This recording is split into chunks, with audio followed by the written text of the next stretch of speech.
Are negative interactions damaging your relationship with your spouse? Let's talk about how you can turn this around and shift the atmosphere in your marriage.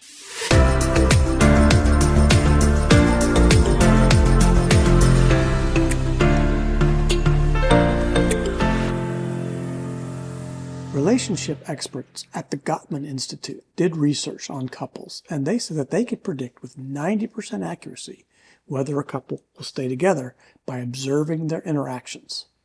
What they found was that couples that stayed together had 5 positive interactions for every negative interaction. Wow. Couples that didn't stay together, however, were almost equal in positive and negative. In fact, slightly fewer positive interactions than negative interactions. It's a bad habit. It's a good indicator about how your relationship is going to do in the future if you can observe this phenomenon in your own marriage. It's so important to have positive interactions with your spouse. And if you've gotten into a habit where most of them are negative, or you just know there need to be more positive, there's ways to do that. Absolutely. One way is to just intentionally thank your spouse. When you notice them doing things, you thank them. Thank you for the cup of coffee. Thank you for giving Junior their bath.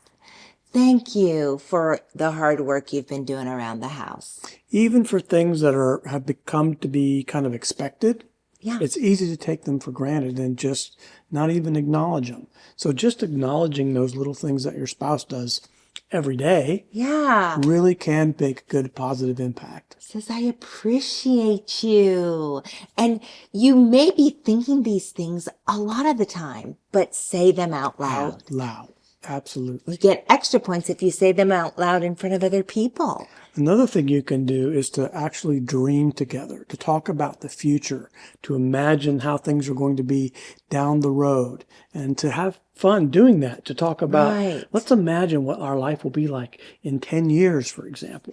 And I spend a lot of time worrying about the future, more time than I want to. So I want to be careful that I'm not always bringing up the negative side of things, but just believing for the best. Absolutely. And have fun together.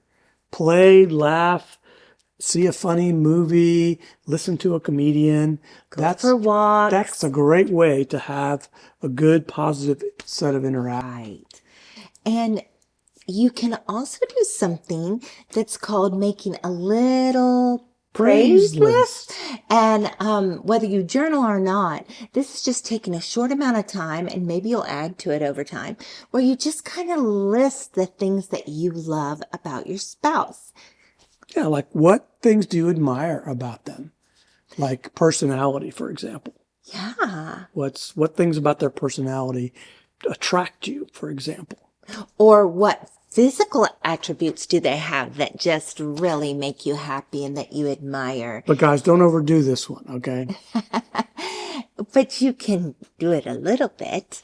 And think about what things that they do that make you happy. Not necessarily things that they're doing for you, because that's more about you. But the things that you see them in public or in ministry or at work that you really admire, or with the kids.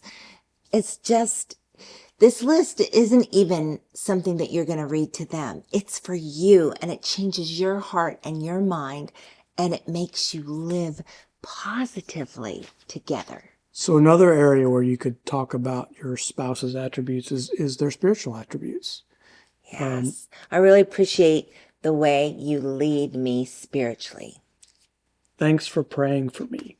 So your action this week is to actually sit down and make yourself a little praise list.